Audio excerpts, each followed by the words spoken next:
श्री बाल कृष्ण लाल की, श्री राधा रमण लाल की वांगमयी प्रतिमूर्ति, शब्दमयी प्रतिमूर्ति हम आप सबके मध्य में विराजमान श्रीमद् भागवत महापुराण को बारंबार प्रणाम। मंच पर विराजमान समस्त विप्रवृंद, समस्त गंधर्वजन और आप सभी श्रोता भाई बंधु मातृशक्ति बालक मित्र सखा सबको बहुत बहुत जय श्री कृष्ण, जय सिया राम, जय श्रीमन नारायण, हर हर महादेव।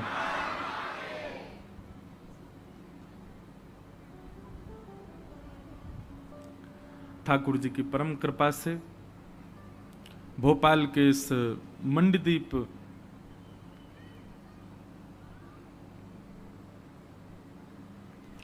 में आयोजित श्रीमद् भागवत कथा आज अपने विश्राम को प्राप्त हो रही है। आज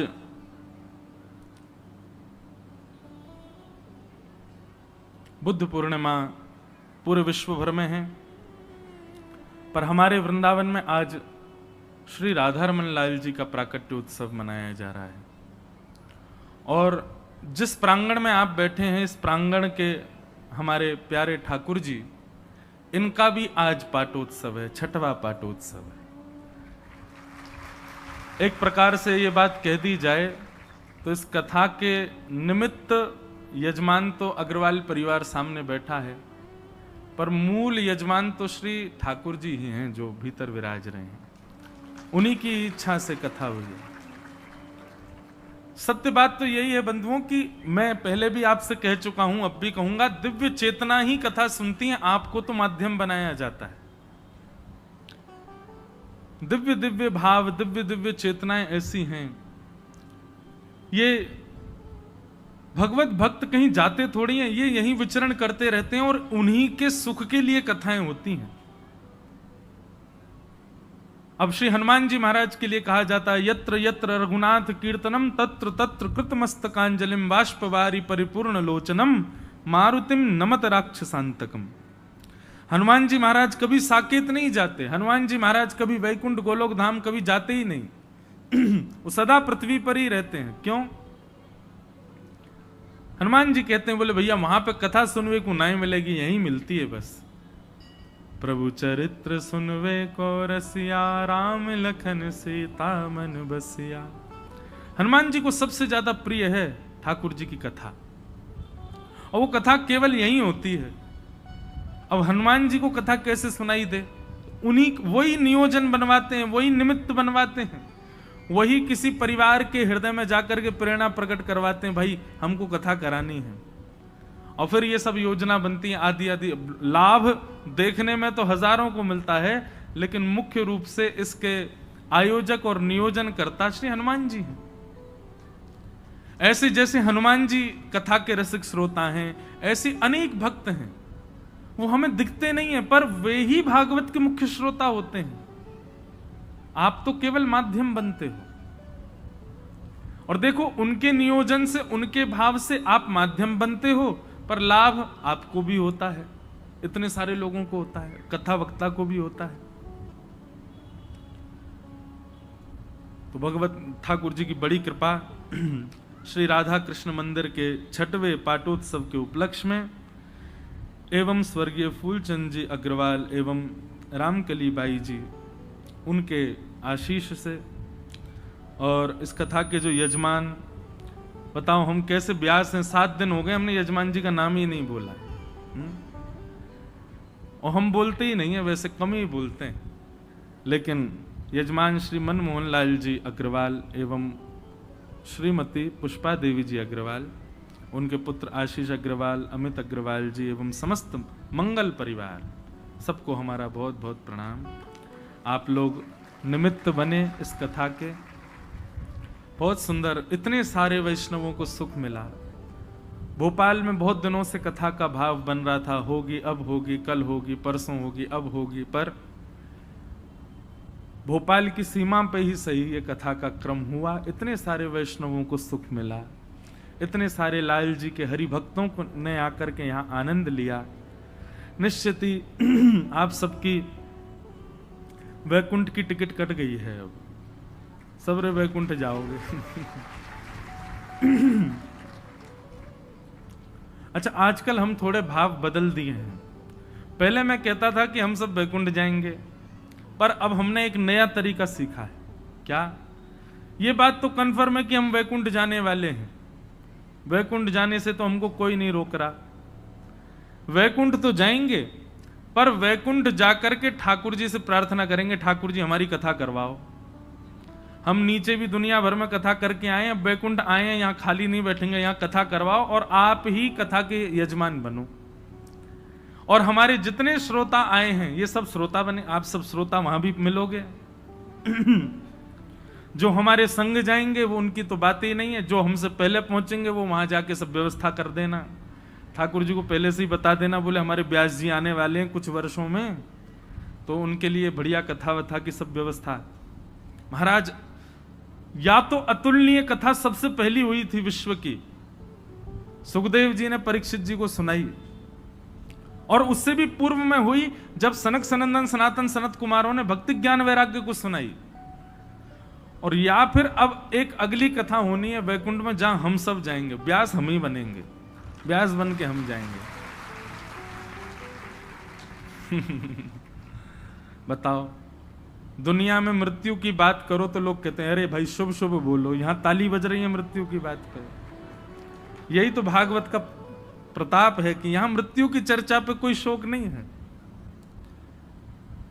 तो वहां जाकर के कथा करेंगे, जो हमसे पहले पहुंचने वाले हैं, जिनकी कुछ ही वर्षों में यात्रा प्रारंभ हो जाएगी वहां की, वहां जाके बढ़िया व्यवस्था करना, पंडाल कौन सा लगवाना, ऐसी बढ़िया बड़ा वाला पंडाल लगवाना, ऐसी लाइट लगवा देना, जब वृंदावन रसामृत हो तो लाल नीले पीले गुलाबी सब चले। आप नाचना, आपके संग ठाकुर जी भी नाचेंगे। 7 दिन तक वहां कथा सुनाएंगे, और 7 दिन जब पूर्ण हो जाएंगे तब हम ठाकुर जी से दक्षिणा मांगेंगे। ठाकुर जी कहेंगे बताओ व्यास जी क्या दक्षिणा चाहिए, तो मैं भी और आप सब भी अपनी झोली फैला करके ठाकुर जी से दक्षिणा मांगेंगे, अब हमको वृंदावन भेज दो। 7 दिन वैकुंठ यात्रा हमारी पूर्ण भई, हम अपने पुण्य के प्रभाव से वैकुंठ आ गए, अब वैकुंठ में कथा करके अब हमको दक्षिणा दे दो। क्या?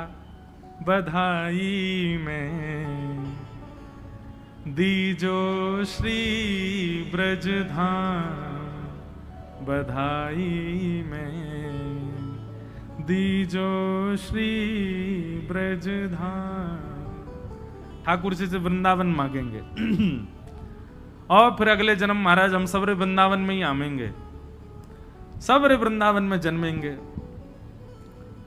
और जरूरी नहीं है मानव ही बनेंगे, बन उपवन और मोर बानर में। वैसे सबसे बढ़िया तो ये वृंदावन के बंदर बनेंगे हम सबरे, और फिर भोपाल इंदौर से आने वाले लोगों के पर्स ले लेके भागेंगे, फिर उनसे कहेंगे फ्रूटी पिलाओ। हम तो तब भी व्यास ही रहेंगे, व्यास बंदर। आप लोगों को ही पता होगा ये वही व्यास जी हैं जिनकी वजह से हम बंदर बने हैं। दिन भर तो हम बानर बन बन के कूद कूद करके आनंद करेंगे वृंदावन में, और जब रात में सब सो जाए करेंगे ना, तब यमुना के तट पर जाकर के खूब आनंद निमग्न होकर नृत्य किया करेंगे, ठाकुर जी का स्मरण किया करेंगे, भगवत भाव गाया करेंगे। कितना सुख है बताओ। मृत्यु के नाम पे ताली बज रही है, बंदर बनवे के नाम पे ताली बजा रहे हो, क्यों? क्योंकि भगवत संबंधी वार्ता है ना, भगवत संबंधी भाव है ना, इसलिए। तो ठाकुर जी से दक्षिणा में क्या मांगेंगे? बोले हमको वृंदावन भेज दो नाथ। कहा करूं वैकुंठ ही जाए, जहां नहीं नंद जहां नहीं यशोदा, ब्रज तज मोरी जाए बलाए। कहा करूं वैकुंठ ही जाए। वैकुंठ जाके क्या करेंगे हम? मान लो स्वर्ग वैकुंठ हम चले भी गए, हम वहां करेंगे क्या? हमसे खाली तो नहीं बैठा जाएगा। स्वर्ग के विषय में भागवत जी आदि ग्रंथों में बताया जाता है कि वहां पर भोग भोगे जाते हैं और कभी वृद्ध नहीं होते, जितना भी खाओ कुछ भी करो, अरे भाई हमसे आराम होगा ही नहीं, ये खान पान करने का हमारा नियम है ही नहीं। हम लोगों को तो व्यस्त रहने की आदत है और ठाकुर जी के नाम में व्यस्त रहने की आदत है। तो स्वर्ग वैकुंठ यदि मिल भी जाए बंधुओं अपने कर्मों के अनुसार, पहले से ही यही निश्चित करके जाना कि यमराज जी के या फिर इंद्र के या फिर ठाकुर जी के चरणन में गिर जाएंगे, रो रो करके बेहाल कर देंगे। बोले बस 2-4 दिन हमको रख लो, फिर हमको भेज दो, वृंदावन ही भेज दो।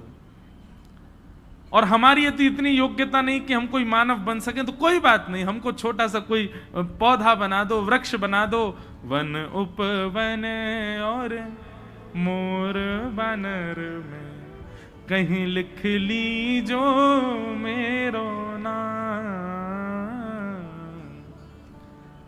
अरे श्री उद्धव जी महाराज ठाकुर जी से कहते हैं, आशा महो चरण रेणु जशाम हम शाम वृंदावने किमपि गुलमल औषधीणाम। हे विधाता, हे ब्रह्मा, यदि मेरा कोई पुण्य बचा हो तो उस पुण्य के बदले मुझको वृंदावन भेजना, और वृंदावन में भी छोटा पौधा बना करके भेज देना। ब्रह्मा जी बोले क्यों? एक तो तुम बृहस्पति के शिष्य साक्षात उद्धव, तुम्हारे पुण्य तो इतने कि तुमको इंद्र की पदवी मिलनी चाहिए, लेकिन तुम पुण्य के बदले मांग रहे हो वृंदावन, और इतने पुण्य के बदले भी क्या मांग रहे हो कि कोई पौधा बना दो। अरे वृक्ष ही बन जाओ। बोले नहीं नहीं, छोटा पौधा बनाओ, ताकि जब जब जोर की हवा चले ना तो इन ब्रजवासियों की रज इकट्ठी होकर के मुझको सना दिया करे, पूरे दिन उस ब्रज रज में सना रहूं मैं, इसलिए मुझे पौधा बना दो। श्री उद्धव जी महाराज मांगते हैं, भैया वृंदावन साचो धन भैया, जहां श्री राधा चरण रेणु की कमला लेत बलैया। आतुर वन में व्यास पुकारे, है कुरसिक सुनैया। वृंदावन साचो धन भैया। इसलिए आज से आपका भजन बदल जाना चाहिए। वैकुंठ और स्वर्ग की कामना के लिए भजन नहीं करना है। काय के लिए भजन करना? हमें वृंदावन चाहिए, हमें वृंदावन मिले।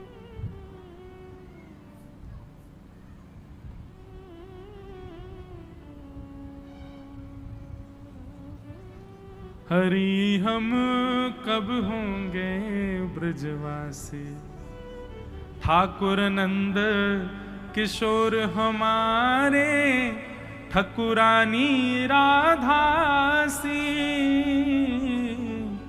देखो ये मैं याकू गाऊं मुंह पे, तो मैं तो हूं ही ब्रजवासी।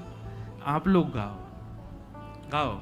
हरि हम कब होंगे ब्रजवासी, हरि हम कब होंगे ब्रजवासी। कहा करोगे ब्रजवासी है कि? बोले ठाकुर नंद किशोर हमारे, ठाकुर किशोर हमारे, ठकुरानी राधासी।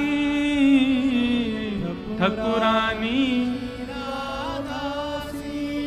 हरि हम कब होंगे ब्रजवासी, हरि हम कब होंगे ब्रजवासी। वैसे ही वृंदावन में इतनी भीड़ है गई है। अभी बिहारी जी सुन रहे होंगे कथा, तो यूं कह रहे होंगे, दारी के यहाँ जगह ना है तो सबन ने ब्रज ही लिया, सबन को भोपाल छुड़वा दे, इंदौर छुड़वा दे। मेरो बस चले ना, मैं सबन को वृंदावन ही ले चलूं। सब वृंदावन में रहें, आनंद का कच्छू नहीं करें, दिन रात केवल ठाकुर जी के दर्शन करो, तांडु पट्टा खाओ पियो सो जाओ। वृंदावन में माला फेरनो भजन नहीं है, वृंदावन में तप को कोई विधान नहीं है, वृंदावन में यज्ञ के कोई विधान नहीं है। वृंदावन में तप यज्ञ जप सब क्या है? बोले सुबह शाम भोजन करो, राधा रमण राधा वल्लभ बिहारी जी के दर्शन करो, सो जाओ। यही भजन है वृंदावन में, सो वही भजन है सही में। वृंदावन में तो पड़े रहो कुंजन के कोने, श्याम राधिका गाऊं, किशोरी तेरे चरणन की रज पाऊं। वृंदावन में पड़े रहनो ही भजन है। वृंदावन में कछु मत करो। इसलिए भैया ये कथा सुननो, सेवा करनो, ये सबको एक ही हमको फल चाहिए कि हमें वृंदावन चाहिए, हमें ब्रजवास चाहिए। आपको पता है वृंदावन केवल मानव नहीं रहते हैं, वृंदावन में प्रकट होने वाले पुष्प जो है ना, उन्होंने भी तप किया है। वृंदावन में प्रकट होने वाले फलों ने भी तप किया है। वृंदावन में उत्पन्न होने वाले छोटे छोटे कूकर सूकर जीवों ने भी तप किया है। वृंदावन शतक में कहते हैं यत्र प्रविष्टो सकलोपि जंतु आनंद सच्चित घनताम उपैति। और कहां तप करने से वृंदावन मिलता है? शायद मैंने एक दिन बताया था, श्रीमद् भागवत के महात्म्य में लिखा है तप भूमि बद्रीनाथ और साधन भूमि बद्रीनाथ, फल भूमि वृंदावन। बद्रीनाथ में जब तप करते हैं तब जाकर के वृंदावन मिलता है। और बद्रीनाथ में तप करना भी बहुत बड़ा काम है, इसीलिए श्रीमन नारायण वहां तपस्या में बैठे हैं। और उसी तपस्या का फल है कि वही नारायण श्री कृष्ण रूप में ब्रज में जन्म लेते हैं। भैया वृंदावन में आनो साधारण बात नहीं है।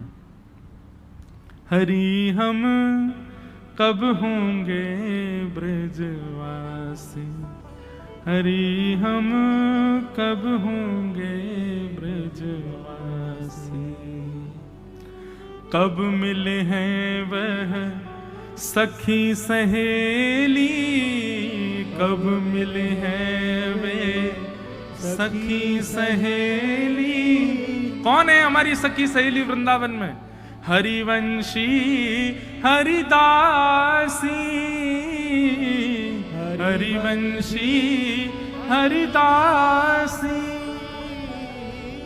वंशीवट की शीतल छैया, वंशीवट की शीतल छैया।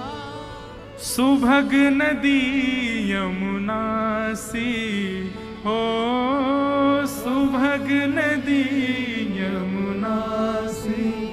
हरि हम कब होंगे ब्रजवासी, हरि हम कब होंगे ब्रजवासी। जाकी वैभव करत लाल सा, जाकी वैभव करत लाल सा। करमीत कमलासी, करमीत कमलासी। इतनी आस व्यास की पूजवहु, इतनी आस व्यास की पूजवहु। श्री आपके मध्य प्रदेश में ओरछा में प्रकट हुए श्री हरिराम व्यास जी। ओरछा के राजा मधुकर शाह के गुरुदेव थे वे हरिराम व्यास जी। उनका ये पद है, इसीलिए उनके पद में व्यास शब्द आता है। जब सप्तनिधि का पद गाते हैं तो उसमें छठवें ठाकुर जी जो हैं, जो पन्ना में विराजते हैं, श्री जुगल किशोर जी, वो इन्हीं के ठाकुर जी, पन्ना के ठाकुर जी श्री जुगल किशोर जी। वही हरिराम व्यास जी कहते हैं इतनी आस व्यास की पूजवहु, इतनी आस व्यास की पूजवहु। वृंदा विपिन विलासी, वृंदा विपिन विलासी। ठाकुर नंद किशोर हमारे, ठाकुर नंद किशोर हमारे। जोर लगा के गाओ। ठकुरानी राधासी, हाँ ठकुरानी राधासी। हरि हम कब होंगे ब्रजवासी, हरि हम कब होंगे ब्रजवासी। ऐसे श्री हरिराम व्यास जी।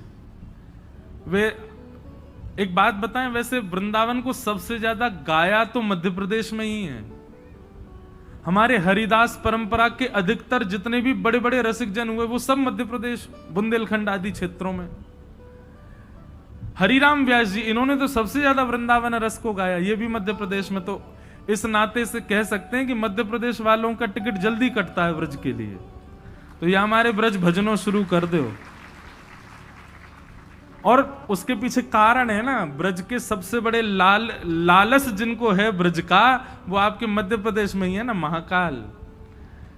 ये बैठे भली मध्य प्रदेश में, इनको मन पूरे दिन वृंदावन में ही रहे, ये 24 घंटा वृंदावन में ही रमण करते रहे। और ये बात सत्य है, आप इसको अन्यथा मत लीजिएगा। मेरी एक बार काशी में कथा हुई, तो काशी में कथा के बाद, अब आज देखो विश्राम दिवस है, अब हम अपने मन की सारी बात कह जाएं जो 6 दिना में ना कही, और फिर हम जाते जाते खुशखबरी भी बता के जाएंगे। तो पहले सुन लो, खुशखबरी बताई है ना, ताली पहले बजा दो। बात सुनो, एक बार हमारी काशी में कथा हुई, तो काशी में कथा करके रात्रि में ही, विश्राम वाले दिन रात को ही निकलना था कहीं दूसरी जगह कथा के लिए, ट्रेन थी हमारी। तो आयोजक जो थे उनसे हमने कही, मैंने कहा भैया महाकाल वो विश्वनाथ भगवान के दर्शन करा लाओ। चलो महाराज जी। रोज जाता था मैं दर्शन, रोज हमारी व्यवस्था हो जाती थी, पुलिस वुलिस वाले ले जाते थे भीतर। अंतिम दिन पता नहीं कोई विशेष उत्सव था, जाने कोई आया हुआ था, कुछ बात थी, तो जो हमको रोज ले जाते थे वो तो अंतर ध्यान हो गए, वो तो मिले ही नहीं। कोई और था, वो बेचारा इतना परिचित नहीं, अब वो कहें यहां से जाओ, फिर कहें उधर वाले गेट से आओ, फिर कहें उधर वाले, घूमते घूमते घूमते महाराज पांव दर्द हो गए। चलो भ्रमण में इतने कष्ट नहीं था, लेकिन ट्रेन का समय होने लगा। संघ वाले सब कहें, बोले महाराज जी जल्दी करें, रेलवे स्टेशन भी जाना है, ट्रेन निकल जाएगी। मैंने कि एक प्रयास और कर लेते हैं, मिल जाए दर्शन तो ठीक है, नहीं तो फिर चलते हैं। तो फिर उन्होंने कहा वो 3 नंबर गेट से आओ। वो इतना दूर पैदल चल करके गए, घूम घाम के महाराज जैसे वहां से घुसे, तो वहां से पुलिस वाले ने रोका, बोले सुनो 1 नंबर गेट से आओ। मैंने कि भाई क्या समझ रखा है, यहां से वहां, वहां से यहां, यही कर रहे हो। अब पुलिस वाले का क्या दोष। संघ वाले सब बोले महाराज जी अब यहीं से प्रणाम कर लें, फिर रेल छूट जाएगी। तो वहां से सामने विश्वनाथ भगवान का शिखर तो दिख ही रहा था, प्रांगण में ही थे, बस भीतर नहीं जा पा रहे थे। मैंने कि इतरा लो, तुम खूब इतरा लो। मैंने कि आपके साथ भी ऐसा ही हुआ था, जब वृंदावन आए थे तो गोपियों ने रोक दिया था। कल हम सुन रहे थे ना, कल तो मैंने विस्तार किया नहीं, ये जब वृंदावन आए तो गोपी ने इनको मार्ग रोक दिया, बोले बाबा भीतर तो केवल एक ही पुरुष जा सके, बाकी तो सबरी गोपी हैं, आप दूसरे पुरुष कैसे प्रवेश करोगे भीतर। तो महादेव दौड़े दौड़े गए अन्नपूर्णा मैया के पास, और मैया से जाके कही, बोले मोकू अपना श्रृंगार दो। तब अन्नपूर्णा मैया ने गोपेश्वर बनाए, नाक में नथनी पहनाई, आंखन में काजर लगायो, सुंदर चुनरी उड़ाई, होठन में लालीमा लगाई, गले में हार पहनायो, लहंगा फरिया पहन के तब महादेव जब गोपी बने तब आए वृंदावन। मैंने कि आपको ललता विशाखा ने रोक दियो बाहर, और मैंने कि आज हम ब्रजवासियों को तुम ऐसे रोक रहे हो, यहां ते घुमा रहे हो। ठीक है, ठीक है बाबा, मैं जा रहा हूं, 1 हफ्ता बाद वृंदावन जाके ऐसी शिकायत करूंगा तुम्हारी। मैंने कि बाबा ने दर्शन नहीं दिए, देख लियो राधारमण जी, अब की बार जो बाबा आए तो यार भीतर ही मत आन दियो। ऐसे मैंने क्रोध में भर के बोल दिया। सब लोग प्रणाम करने लगे, मैंने कि जय हो बाबा, यहीं तो प्रणाम है, दूर ते ही। और जैसे ही मैं मुड़ा, इतने में ही वो पुजारी जी जो मंदिर में पूजा करते वो आए। अरे आप यहाँ क्या कर रहे हो, दर्शन हुए? मैंने कहा ना यार बाबा, दर्शन ना दे रहे हो आज। अरे चलो, हाथ पकड़े, और 1 मिनट भी नहीं हुआ, आधे मिनट में सीधे महाराज विश्वनाथ भगवान के सामने बैठा दिए। मैं अंदर जाकर के कहूं, मैंने कि शिकायत बड़ी जोर की, काम आ गई आज तो।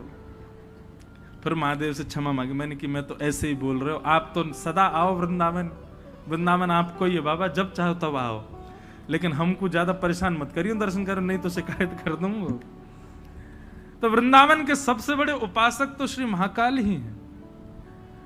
या हमारे मध्य प्रदेश के लोगों पर जल्दी कृपा है सके ब्रज के वास की, या हमारे भैया खूब ब्रज भजो, या कथा से केवल एक ही बात सीखो, रोज वृंदावन को याद करो, रोज वृंदावन को प्रणाम करो। अगली बार जब वृंदावन जाओ तो वृंदावन के संत जनन को, वृंदावन के ब्रजवासीन की, वृंदावन की यमुना जी की थोड़ी थोड़ी रज लियाइयों और नित्य माथे से लगाओ, नित्य गले से लगाओ, नित्य मुख पर डालो, रोज वृंदावन को याद करो। बंधुओं, पुण्य मिलेगा कि नहीं ये तो नहीं पता, लेकिन हाँ प्रेम से जरूर भर जाओगे, प्रेम जरूर उभरने लगेगा आपके अंदर यदि वृंदावन को भजना प्रारंभ कर दिया तो। आज हमारे वृंदावन के सबसे लाडले ठाकुर प्यारे श्री राधा रमन लाल जी का मंगल जन्मोत्सव है, प्राकट्य उत्सव है। आज वृंदावन में खूब सुख है रहो है।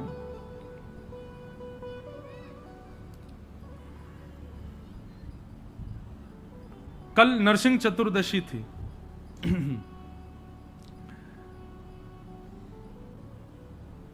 नरसिंह चतुर्दशी का सुंदर पर्व था और श्री गोपाल भट्ट गोस्वामी जी